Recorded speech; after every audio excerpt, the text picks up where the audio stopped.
Good afternoon, everyone, and welcome back to my Exploring Women Artists virtual classes. Today we will be discussing Lyubov Popova. She was a Russian artist who was born in 1889 and died in 1924. And I find her really interesting because throughout her life she worked with, she lived through a lot of different artistic movements.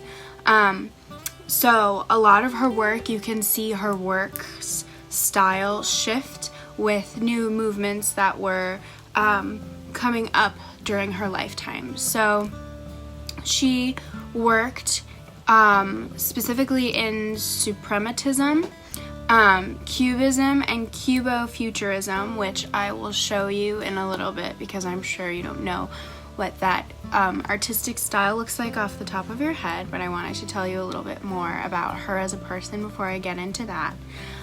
So as I said, she was born in Russia in 1889. She was born into a wealthy family of factory owners in Moscow. So as a young adult, she went to art school and got an art education. And then in 1909, she traveled to Italy, and she was really inspired by the work of the early Italian Renaissance. And then in 1924, she died of scarlet fever. Her son contracted scarlet fever and passed away, and she caught it from him, and then she also passed away, which is very sad. But she is really interesting because she did a lot of abstract work, and as I said, she worked in a lot of different styles and was influenced by a lot of different artistic movements, which I will show you right now. So she has a lot of works. A lot of her famous works are her works using Suprematism, which is this kind of style right here. It is an art movement focused on geometric forms, so shapes such as circles, squares, lines, rectangles, painted in a limited range of colors. So as you can see up here, she has a bunch of squares and rectangles and really thin lines and circles that are cropped and shapes overlapping each other, and there are not a lot of variety in colors, which is what defines this artistic style. But she also worked in Cubism, which you probably associate with Pablo Picasso. He was the sort of innovator of Cubism. He started off very traditional with portraits and eventually started playing with 2D surfaces and sort of pushing aside the traditional style of art, which was more realistic, and this one is more abstract. So here are some examples of Cubism. Right here is a work of Picasso I wanted to show you, and right here is one of Popova's works. So as you can see, they play with 2D surfaces. So instead of trying to draw a person, I'm not sure if you guys can tell, but this is a portrait of a woman. So instead of trying to get the shading right and trying to make her look three-dimensional and realistic, instead he's using lines and sort of a play on perspective, which is what creates these Cubism artworks. And right here is just an example of Popova's take on Cubism. And she also started working in Cubo-Futurism, which is mainly Russian, but it is basically Cubism, so a play on 2D shapes and perspective, but with a focus on movement. So in these 2D landscapes or portraits, you can see the movement that people are making. So here are two examples right here. This is Popova's work right here. I'm not sure if you can tell, but this is a woman sitting. And through her shapes and her harsher lines, she is trying to imitate the movement of the woman. And right here in this painting, they use shapes, and they take the Cubist style, but they make sure that the movement of the focus of the artist is evident. So you can tell that somebody is moving in this picture. At least I hope so.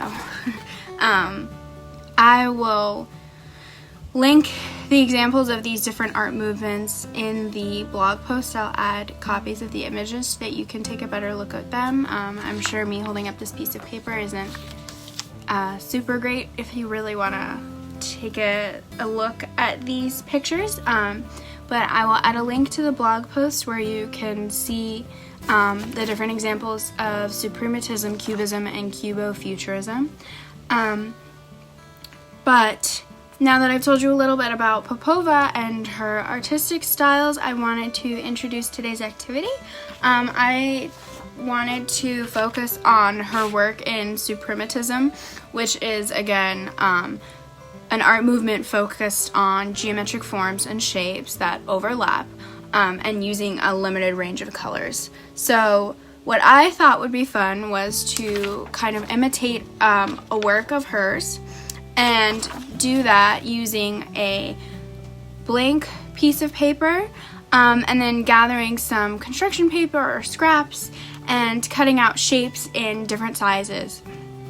So you can cut out a bunch of squares in different sizes and colors, different lines. As you can see, she uses a lot of different rectangles in different colors and different shapes, and also different widths. She has a lot of really skinny rectangles that almost look like lines. So what you're gonna need for this project is construction paper, a piece of blank paper, scissors, and some glue. And what I did was I cut out random shapes in different sizes and in different colors, and I cut out as many as I thought I would like to use.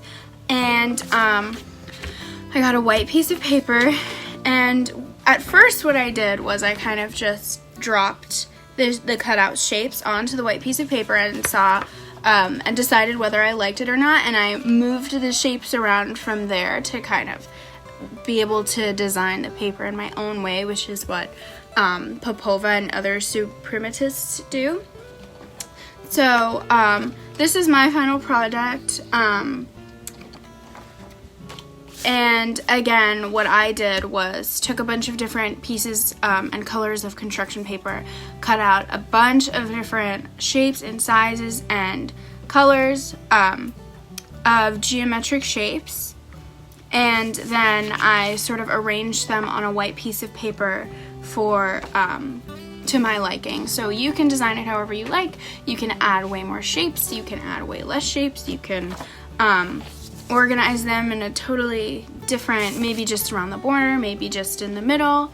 I might add a little bit more to the edges because I think it looks a little bit bare, but I thought it was really fun cutting out the shapes and also kind of designing them in a way that I thought was visually appealing, because it's I think it's sort of refreshing, a break from traditional art where you try to replicate what you're looking at in front of you, trying to make it look as realistic as possible. And for this project you can do whatever you want and do whatever you think looks good. And it was fun to arrange and glue the shapes down. And having a final project is nice. So I hope you guys enjoyed learning about Popova. I sure did. And I hope you enjoy the art project for this week. If you would like to share with us, use hashtag LoveArtSphereInc on Instagram, Facebook, or Twitter.